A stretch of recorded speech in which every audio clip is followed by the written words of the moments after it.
तो आज हम पढ़ने वाले हैं सेल डिवीज़न। आज हम पढ़ेंगे सेल डिवीज़न।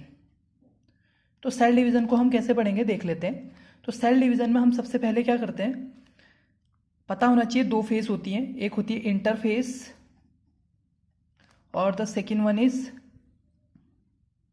दूसरी होती है कौन सी, माइटोटिक फेज।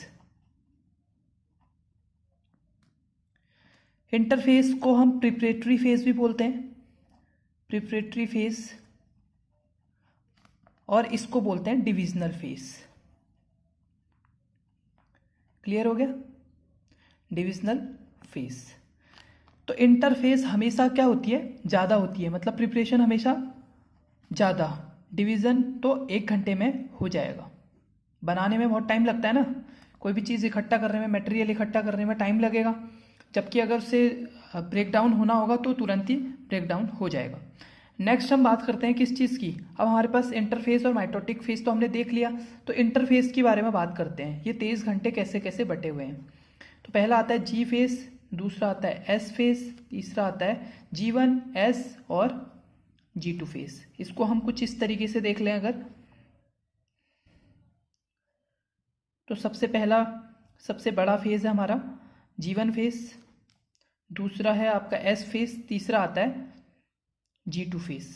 अब G1 का मतलब क्या है, बहुत ध्यान दीजिएगा, शॉर्ट और बहुत आसान तरीके से समझाऊंगा। अगर कोई सेल को बड़ा होना है, सेल डिवीज़न के लिए तैयार हो रही है, तो सेल डिवीज़न के लिए तैयार हो रही है तो छोटी सेल को पहले बड़ा तो होना पड़ेगा। बड़ा होने के लिए सबसे पहले क्या चाहिए, मेटाबॉलिक एक्टिविटी। सबसे पहले खाना पीना खाए क्यों, सेल बड़ी होगी, उसके बाद अगर ये हो गया तो फिर इसके बाद क्या होना है, मेटाबॉलिक एक्टिविटी के बाद क्या होगी, मेटाबॉलिक एक्टिविटी के बाद जो भी इसमें साइटोसोल है, साइटोसोल समझते हैं, जो भी लिक्विड पार्ट है सेल का, वो भी इंक्रीज होगा। थर्ड वन मोस्ट इंपॉर्टेंट क्या चीज़ होगी, थर्ड वन, जो भी सेल ऑर्गेनेल्स होंगे वो बनने लग जाएंगे और सेल का साइज इंक्रीज होना स्टार्ट हो जाएगा। तो हमने बोला G1 फेज में मेटाबॉलिक एक्टिविटी, साइटोसोल का बनना, सेल ऑर्गेनेल्स का बनना और सेल का साइज इंक्रीज होना स्टार्ट होता है। अब जैसे स्टार्ट होता है फिर पहुंचती है वो कहाँ पे, G2 फेज में।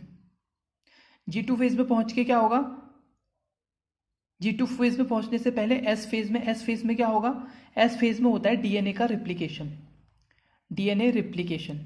तो डीएनए रिप्लिकेशन का मतलब क्या है, डीएनए रिप्लिकेशन और हिस्टोन, हिस्टोन एक प्रोटीन होता है जो कहाँ पे हेल्प करेगा, जब हम पढ़ेंगे डिवीज़न तब पता चलेगा हमको कि हिस्टोन कहाँ पे यूज़ हो रहा है। तो डीएनए रिप्लिकेशन का मतलब क्या है, डीएनए रिप्लिकेशन का मतलब है एक सेल है, न्यूक्लियस है, इसके अंदर इस फॉर्म में रहते हैं पहले, तो ये कैसे हो जाते हैं, धीरे धीरे कंडेंस मतलब रिप्लिकेट होते हैं। रिप्लिकेट का मतलब क्या है, 1 से 2, 2 से 4 बनना स्टार्ट हो जाएंगे, 4 बन जाएंगे मतलब, तो यहाँ पे क्या हो जाती है, सेल में डीएनए रिप्लिकेशन हो गया।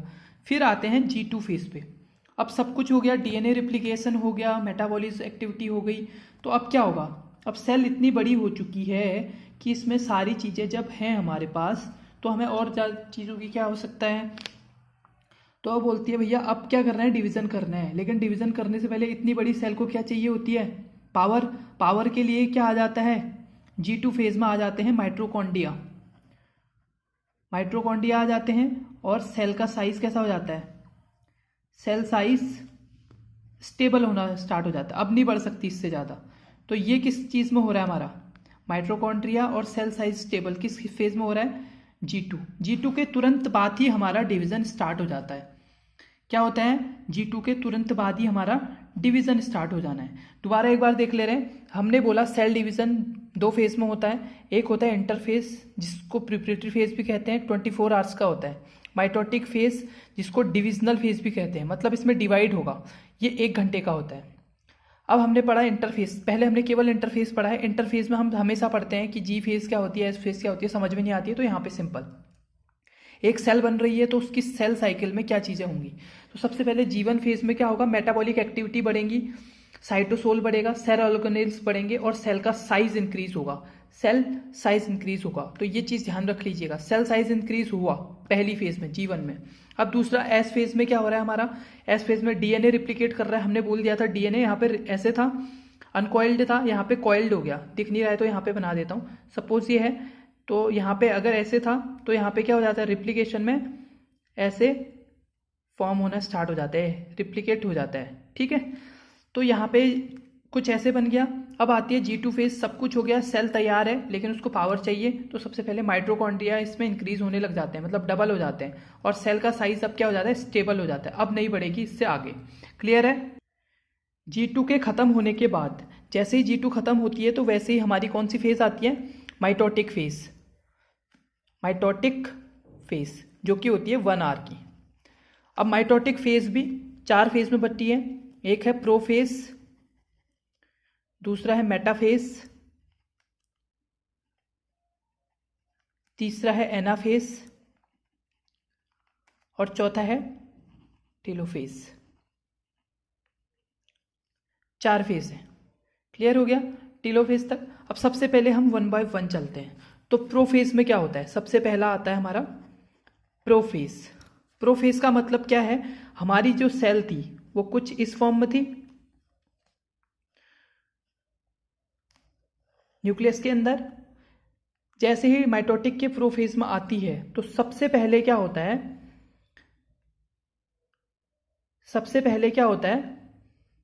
ये रिप्लिकेटेड फॉर्म में थी ना, तो सबसे पहले क्या होता है, इसकी जो न्यूक्लियर मेम्ब्रेन है वो अब्सेंट हो जाती है, और यहाँ पे कुछ ऐसे स्ट्रक्चर प्रेजेंट हो जाते हैं, कुछ 2 ऐसे स्ट्रक्चर प्रेजेंट हो जाते हैं जिनको बोलते हैं सेंट्रोसोम, जो कि बहुत इंपॉर्टेंट है। इनके बिना सेल डिवीजन हो ही नहीं सकता। यही एक ऐसी चीज है जो नर्वस सिस्टम में नहीं होते। अगर न्यूरॉन्स के पास सेंट्रोसोम हो, सारे सब कुछ होता है, सेंट्रोसोम नहीं होता, इसीलिए वो डिवाइड नहीं कर सकता, रिवर्स नहीं हो सकता। तो सेंट्रोसोम क्या करता है यहाँ पे, अब ये सेंट्रोसोम से कुछ फाइबर्स निकालते हैं, ये अपने ऐसे फाइबर निकालते हैं, एक दूसरे को धक्का देते हैं। जैसे ये एक दूसरे को धक्का देते हैं तो प्रोफेज के अंदर ही ये एक एक अपोजिट पोल पे चले जाते हैं ऐसे। और हिस्टोन प्रोटीन जो हमने पढ़ा था, कौन सी फेज में हो रहा था हिस्टोन प्रोटीन, देखिए पीछे फिर पता चलेगा आपको। तो हिस्टोन प्रोटीन क्या करता है, इनको कंडेंस करने का काम करता है। जो हमारे क्रोमोसोम थे उनको कंडेंस करने का काम करेगा। कंडेंस का मतलब क्या है, मतलब कुछ ऐसे इनको और क्लियर बना देगा, ऐसे। क्लियर है।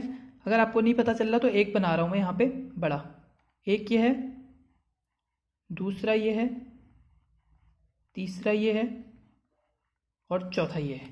4 इस तरीके से इसके अंदर बन जाएंगे, और इसके अंदर से जो स्प्लेंडर फाइबर निकल रहे थे वो क्या हो जाएंगे, इनसे अटैच हो जाएंगे। ये था हमारा प्रोफेज। दूसरा आता है हमारा कौन सा फेज, मेटाफेज। अब अटैच हो गया तो अटैच होने के बाद ये क्या करेंगे, ये दोनों सेंट्रोसोम इनको खींचेंगे अपनी तरफ को। तो खींचेंगे तो क्या होगा, इस फेज में क्या होगा, ये थे हमारे सेंट्रोसोम दोनों अपोजिट पोल्स पे। अब क्या होगा, यहां पे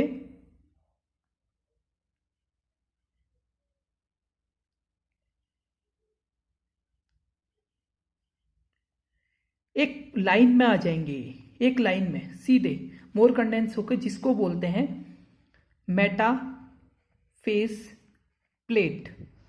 हमने बोला मेटाफेज में क्या होता है, इन दोनों के खींचने की वजह से, ये दोनों इन सबको खींच रहे हैं, तो मेटाफेज प्लेट में कहाँ पे आ जाते हैं, एक लाइन में आ जाते हैं, जो कि आप इनको काउंट कर सकते हैं, ऐसे लाइन में आ जाते हैं। सिंगल मेटाफेजिक प्लेट बनती है इसमें, मेटाफेज वाले में।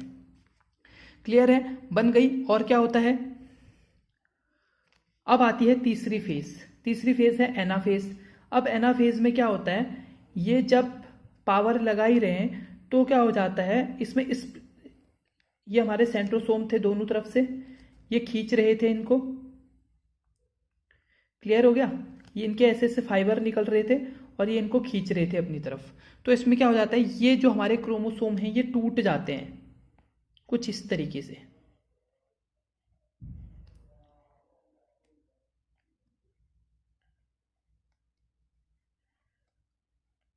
टूट गए, तो इन दोनों की वजह से आधे आधे टूट गए। अब टूटने की वजह से क्या होगा, एनाफेज में ही ये कहाँ चले जाएंगे, अपोजिट पोल की तरफ। ये सेंट्रोसोम था, इसने क्या करा, इसको यहाँ खींच लिया, अपने पोल पे खींच लिए। अब ये 2 से कितने हो गए हैं, 4 हो गए ना। अब ये हो गया हमारा एनाफेज। अगला लास्ट आता है हमारा टेलोफेज। ये था एनाफेज, ये था मेटाफेज, लास्ट आता है टेलोफेज। अब टेलोफेज में क्या होता है, जो ये स्प्लिंडर फाइबर थे, यहाँ पे स्प्लिंडर फाइबर थे ना, ये इसमें हो जाते हैं डिसअपेयर, ठीक है। और इनके ऊपर जो ये हमारे कंडेंस ऐसे बने थे, इनके ऊपर क्या होना स्टार्ट हो जाता है, ये न्यूक्लियर मेम्ब्रेन फिर से बन जाती है। क्लियर हो गया। तो ये क्या था हमारा टेलोफेज। टेलोफेज में क्या हो गया, सबसे पहले तो स्प्लिंडर फाइबर डिसअपेयर हो गए। डिसअपेयर होने के बाद सेल के अंदर जो अपोजिट पोल पे गए थे, दोनों साइड अपोजिट पोल पे जो 4 क्रोमेटिन गए थे, वो क्या हो जाते हैं, उनके चारों तरफ न्यूक्लियर मेम्ब्रेन बन जाती है। तो न्यूक्लियर मेम्ब्रेन बनने के बाद क्या होगा, ये आगे चले जाएंगे साइटोकाइनेज में। किसमें, साइटोकाइनेज में। माइटोटिक डिवीजन साइटोकाइनेज में भेज देता है।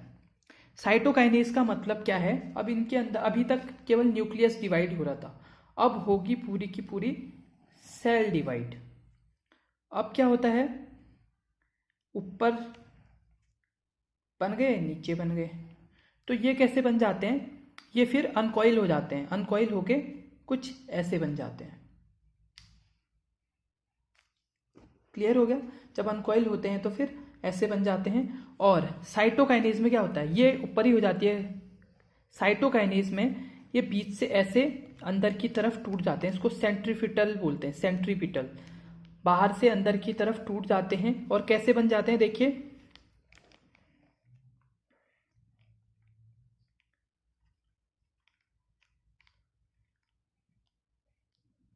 अब इनके पेरेंट्स देख लीजिए, तो आपको याद आ जाएगा कि जो सेल आई थी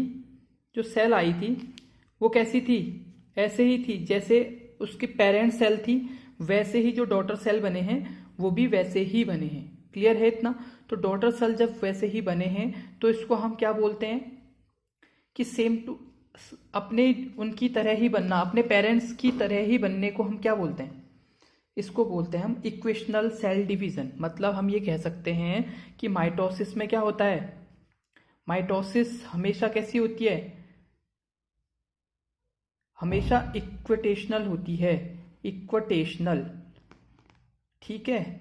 इसी को सोमैटिक सेल डिवीजन भी कहते हैं। क्या कहते हैं, somatic cell division. Somatic cell division का मतलब क्या है कि जो भी चीजें होंगी, मतलब माइटोसिस का मतलब ही ये है कि सेम पेरेंट्स की तरह जितने सेल पेरेंट्स के अंदर थे उतने ही सेल इनके अंदर भी होंगे। तो ये था आज का हमारा माइटोसिस।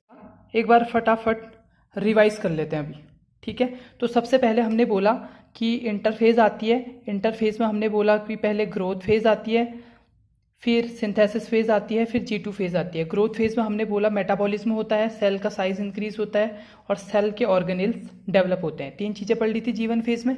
एस फेज में हमने बोला था डीएनए का रेप्लिकेशन हो जाता है, मतलब डीएनए 1 से 2 बनने लग जाता है, ऐसे तो ऐसे बन जाता है, रेप्लिकेशन हो गया। और हिस्टोन प्रोटीन जो अभी हमारा आगे काम आएगा वो काम करता है। लास्ट आता है G2 फेज। अब सेल बहुत बड़ी हो चुकी है, मतलब फुल अपने साइज जितना बढ़ना था उतना बढ़ चुकी है, तो सेल का साइज बढ़ना कैसा हो जाता है, स्टेबल हो जाता है। और माइटोकॉन्ड्रिया क्या हो जाएंगे, डबल हो जाएंगे। माइटोकॉन्ड्रिया क्या हो जाएंगे, डबल हो जाएंगे। दूसरा इंटरफेज तो हमारा कंप्लीट हो गया। जैसे ही G2 फेज कंप्लीट होता है, सेल पहुंच जाती है डिवीजन फेज में या माइटोटिक फेज में।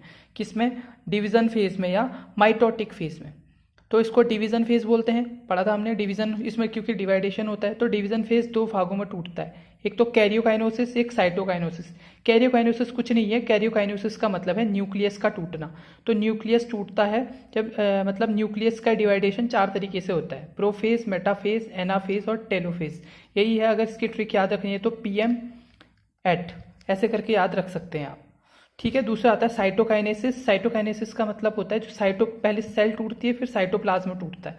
तो सबसे पहले हमने पढ़ा था प्रोफेज। प्रोफेज में हमने देखा था जैसे ही सेल इस कंडीशन में थी, यहाँ पे इसके पास न्यूक्लियस मेम्ब्रेन थी, लेकिन जैसे ही प्रोफेज में आती है तो प्रोफेज में आने पे क्या होता है कि सबसे पहले न्यूक्लियस डिसअपेयर हो जाता है। और ये जो दो दिख रहे हैं आपको, ये क्या है, सेंट्रोसोम। ये क्या होते हैं, सेंट्रोसोम प्रेजेंट हो जाते हैं। तो सेंट्रोसोम क्या करते हैं, एक दूसरे को, दो सेंट्रोसोम है तो ये क्या करते हैं, कुछ स्प्लिंडर फाइबर, मतलब ऐसे ऐसे तरीके से कुछ स्प्लिंडर फाइबर से एक दूसरे को धक्का देते हैं, और धक्का देने के बाद ये अपोजिट पोल पे पहुंच जाते हैं सेंट्रोसोम। ये किसकी बात चल रही है, प्रोफेज में हमने बोला कि न्यूक्लियस डिसअपेयर होता है, सेंट्रोसोम आ जाते हैं। ये स्प्लिंडर फाइबर कुछ स्पेशल टाइप के फाइबर सीक्रेट करते हैं जो इन दोनों को एक दूसरे से मतलब दूर भगाते हैं। ठीक है, तो ऊपर और नीचे मतलब दोनों अपोजिट पोल्स पे आ जाते हैं। दोनों अपोजिट पोल्स पे आने के बाद क्या करते हैं, ये जो भी हमारे पास ये आए थे क्रोमोसोम थे, तो क्रोमोसोम को जो हमने एक प्रोटीन पढ़ा था यहाँ, हिस्टोन प्रोटीन, जो कि एस फेज में बन रहा था, तो एक क्रोमोसोम क्या करता है, क्रोमोसोम को कंडेंस कर देते हैं। तो देख रहे हैं आप, कंडेंस हो गए हैं क्रोमोसोम पहले, अब थोड़े क्लियर से दिखने लग गए हैं। कंडेंस कर देता है हिस्टोन प्रोटीन। अगला क्या होता है, जैसे ही कंडेंस होता है तो अगली फेज आ जाती है मेटाफेज। कंडेंस हो गया, कनेक्ट हो गया, तो कनेक्ट वाले में क्या होता है, ये अब इनको खींचना स्टार्ट करते हैं। दोनों ये चाहते हैं सेंट्रोसोम कि मेरे पास आ जाएं, तो दोनों का प्रेशर बराबर रहता है। तो क्या होता है, उसकी वजह से ये एक सीधी लाइन में आ जाते हैं, 4 के 4, मतलब एक सीधी प्लेट में आप कह सकते हैं इसको। तो जब एक सीधी प्लेट में आते हैं तो इसको बोलते हैं मेटाफेजिक प्लेट। यहाँ पे ये काउंटेबल होते हैं, आराम से आप काउंट कर सकते हैं, लेकिन अभी भी प्रेशर जारी है। तो मेटाफेज के बाद एनाफेज में क्या होता है कि इतना ज़्यादा प्रेशर होता है कि ये इनको डिवाइड कर देते हैं, तोड़ देते हैं। तो आधे ऊपर चले जाते हैं, आधे अलग चले जाते हैं, तो क्रोमेटिन्स में टूट जाते हैं, मतलब ये डबल हो जाते हैं, कहने का मतलब है 4 थे, 4 से 8 हो जाते हैं, टूट जाते हैं। तो टूटने के बाद लास्ट आता है हमारा टीलोफेज। टीलोफेज में क्या हो रहा है हमारा, अभी अपोजिट पोल्स पे चले गए थे, तो टीलोफेज में सबसे पहले आपको यहाँ पे सेंट्रोसोम प्रेजेंट नहीं दिख रहे होंगे। जो सेंट्रोसोम यहाँ प्रेजेंट हुए थे, अब वो सेंट्रोसोम धीरे धीरे यहाँ से, जैसे ये अपोजिट पोल्स पे पहुंच गए, अब वैसे ही सेंट्रोसोम यहाँ से गायब हो गए, और इनके बाहर से आप देख रहे होंगे एक मेम्ब्रेन बन गई है, जिसको बोला हमने न्यूक्लियर मेम्ब्रेन। और ये न्यूक्लियर मेम्ब्रेन न्यूक्लियर मेम्ब्रेन बन गई है, तो ये एक सेल के अंदर 2 न्यूक्लियस बन गए हैं। इसको बोलते हैं हम कैरियोकाइनेसिस। कैरियो मतलब न्यूक्लियस डिवाइड हो गया, एक न्यूक्लियस से 2 न्यूक्लियस बन गए। दूसरी प्रोसेस पढ़ी थी हमने साइटोकाइनेसिस। तो साइटोकाइनेसिस में क्या हो रहा है, अब ये साइटोकाइनेसिस का मतलब है अब ये साइटोप्लाज्म को तोड़ रहा है। सेल लास्ट स्टेज में है अपनी, और ये तोड़ने की कोशिश कर रहा है उसको। तो इसमें एक सेंट्रीपिटल होता है। सेंट्रीपिटल का मतलब होता है सेंटर, बाहर से अंदर की तरफ डिवाइडेशन हो रहा है। अब तो आप देख सकते हैं कि हमारे पास क्या थी, जो मदर सेल थी वो बिल्कुल ऐसे ही थी।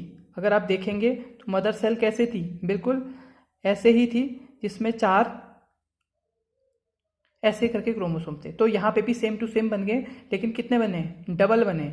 तो इसको क्या बोलते हैं आप, सोमेटोफॉर्म सेल डिवीजन या इक्वेशनल सेल डिवीजन। मतलब अपने पेरेंट्स के जो इक्वल बनते हैं उसको हमने बोला क्या, माइटोटिक फेज, जिसमें क्या होता है, सोमेटिक सेल स्ट्रक्चर होता है, पेरेंट्स की तरह सेम टू सेम स्ट्रक्चर देखने को मिलता है। तो ये था हमारा इंटरफेज और माइटोटिक फेज। ये माइटोटिक फेज ये सारा हमारे सेल के बॉडी ऑर्गन्स में चलता है। जो मियोसिस होता है वो चलता है सेक्सुअल ऑर्गन, सेक्सुअल जो कि गोनाड्स होते हैं, टेस्टिस होते हैं, उनमें चलता है मियोसिस। उसमें क्या होता है, हैप्लॉइड डिवीजन होता है। हैप्लॉइड मतलब जितने पेरेंट्स से हाफ सेल्स बनते हैं, जैसे यहाँ पे 4 बने हैं तो वहां पे बनते हैं 2। तो मतलब हमेशा कभी भी आ जाए तो याद रखना, सेम जो बनते हैं वो बनते हैं आपके माइटोटिक में, और हाफ जो बनते हैं वो बनते हैं मियोसिस में। क्लियर है।